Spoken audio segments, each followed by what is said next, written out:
क्या Spiderman Avengers doomsday में होगा?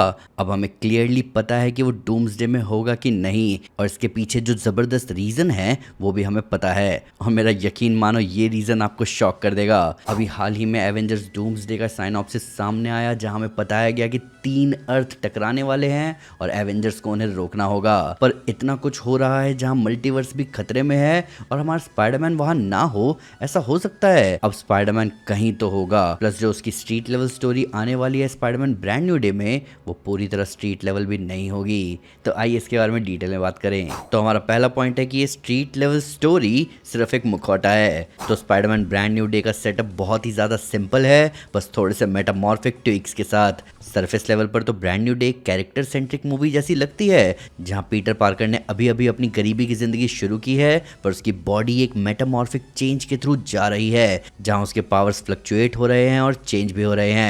पर इसी के साथ साथ न्यूयॉर्क में क्राइम भी अब बहुत ज़्यादा बढ़ने लगा है, और ये क्राइम अब और भी ज़्यादा ऑर्गेनाइज्ड होने लगा है, और इसी वजह से अपना स्पाइडरमैन अब और भी ज़्यादा बिजी रह रहा है। वहीं पर्दे के पीछे डिपार्टमेंट ऑफ डैमेज कंट्रोल भी किसी खास इंसान के केस से डील कर रहे हैं। वहीं अपने रेगुलर क्राइम फाइटिंग एडवेंचर्स में पीटर अपने अंदर हो रहे चेंजेस को डिस्कवर कर रहा है, और वो उसे स्टेबलाइज करने के लिए दुनिया के one of the smartest genius के पास गया है। दूसरी तरफ पीटर के पुराने दुश्मन एक साथ आ रहे हैं। डिपार्टमेंट ऑफ डैमेज कंट्रोल की वो खास कैदी भाग निकली है, और किसी रीजन की वजह से वो पीटर की ही तरफ आ रही है, और फिर पीटर और हल्क के बीच एक घमासान युद्ध शुरू होगा। पर ये कहानी अब चाहे जैसे भी खत्म हो, एक बात याद रखना दोस्तों कि ये मूवी इतनी सिंपल टेक के साथ खत्म नहीं हो सकती, क्योंकि बेशक मार्वल ने क्लियर कर दिया है कि ब्रांड न्यू डे एक ग्राउंडेड स्टोरी होगी, पर खुद मार्वल ने एक और बात कही थी कि ब्रांड न्यू डे और एवेंजर्स डूम्सडे दोनों साइमल्टेनियस इवेंट है। यानी कि जब आप ब्रांड न्यू डे देख रहे होगे तो याद रखना दोस्तों कि इसी मूवी के इवेंट्स के दौरान एक मल्टीवर्सल वॉर छिड़ा हुआ है, और एक दूसरे यूनिवर्स में एवेंजर्स एक मल्टीवर्सल कॉन्करर से लड़ने गए हुए हैं। क्या हुआ, आप सेटअप नहीं समझ पाए ब्रांड न्यू डे और डूम्सडे के कनेक्शन का? आओ मैं आपको बताता हूँ। तो अब आता है हमारा अगला पॉइंट कि किसी को इसकी भनक भी नहीं है। तो आप इमेजिन करो कि आप सिनेमा हॉल में ब्रांड न्यू डे देख रहे हो और मूवी एंड हो चुकी है और क्रेडिट्स रोल होने लग गए। आप सबको लगेगा कि आपने स्पाइडरमैन की एक ग्राउंडेड स्टोरी देखी है, और फिर शुरू होगा मूवी का पोस्ट क्रेडिट सीन, जहां अचानक से पीटर को कुछ सेंस होगा।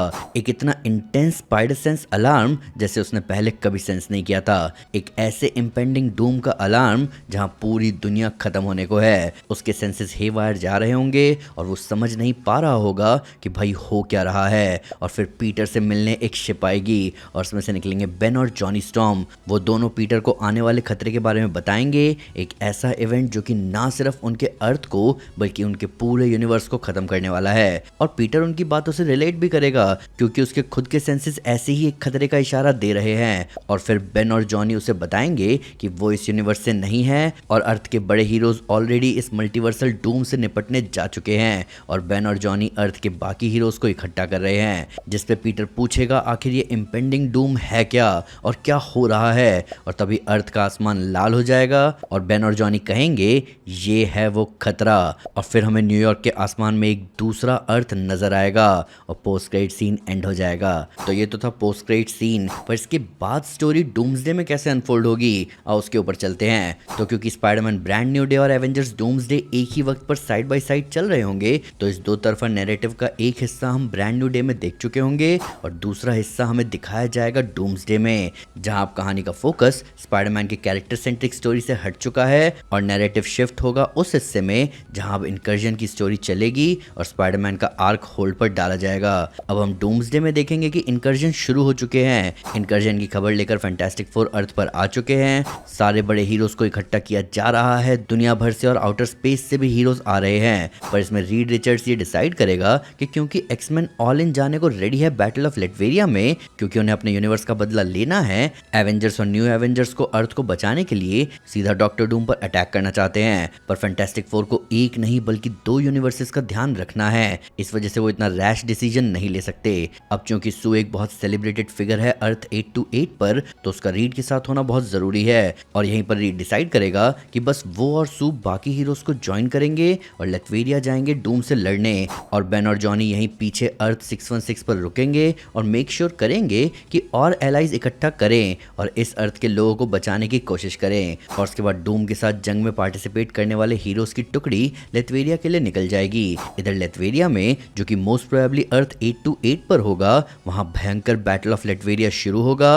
उस बैटल के बैकड्रॉप में इनकर्जन अपने पीक पर होगा और यही वो मोमेंट होगा जो कनेक्ट करेगा ब्रांड न्यू डे को डूम्सडे से, जहां अब उसी वक्त पर न्यूयॉर्क में इनकर्जन विजिबल हुआ है जब दूर स्पेस में एवेंजर्स बैटल ऑफ लेटवेरिया में पार्टिसिपेट कर रहे हैं। और फिर डूम्सडे के क्लाइमैक्स में जब सीन बैटल ऑफ लेटवेरिया से शिफ्ट होकर अर्थ 616 की तरफ आएगा कि वहां क्या हाल है, तब हम देखेंगे न्यूयॉर्क का सीन जहां बेन और जॉनी के साथ अब पीटर और यंग एवेंजर्स की टीम भी शामिल हो चुकी है, जो न्यूयॉर्क के लोगों को इनकर्जन से बचाने की कोशिश कर रहे हैं। पर धीरे धीरे उन्हें रियलाइज हो रहा है कि उनका ये स्ट्रगल बेमायने है, क्योंकि यूनिवर्स की very fabric of reality corrode हो रही है और हमें मल्टीवर्स ऑफ मैडनेस में देखी इनकर्जन जैसी तबाही अब 616 में देखने को मिल रही है। उधर लेथवेरिया में भी हीरोज बहुत बुरी तरह हार रहे होंगे और अब आखिरी रिसोर्ट के तौर पर रीड अपने लाइफ राफ्ट वाले प्लान को एक्टिवेट करेगा।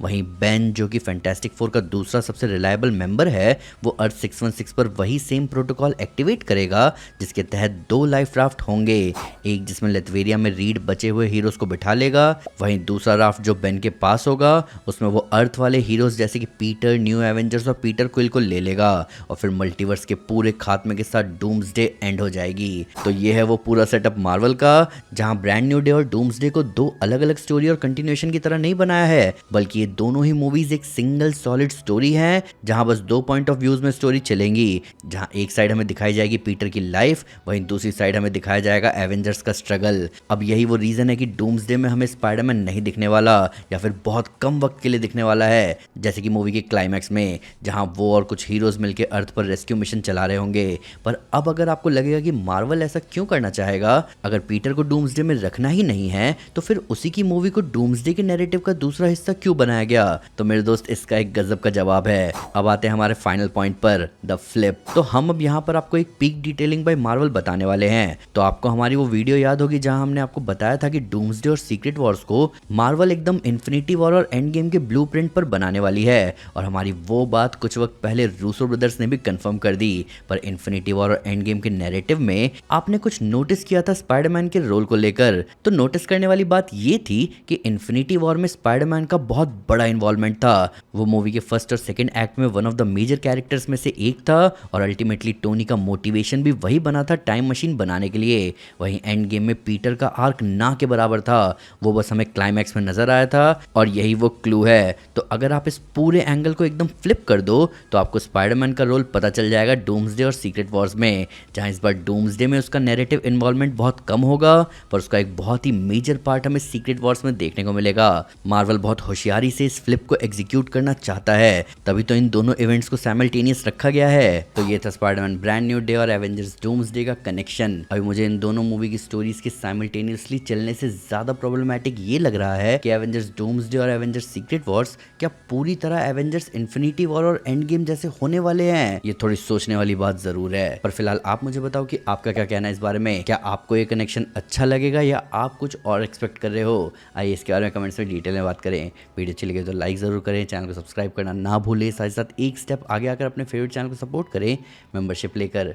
Thank you guys, this is Aman Sinha and you are super super. Piece.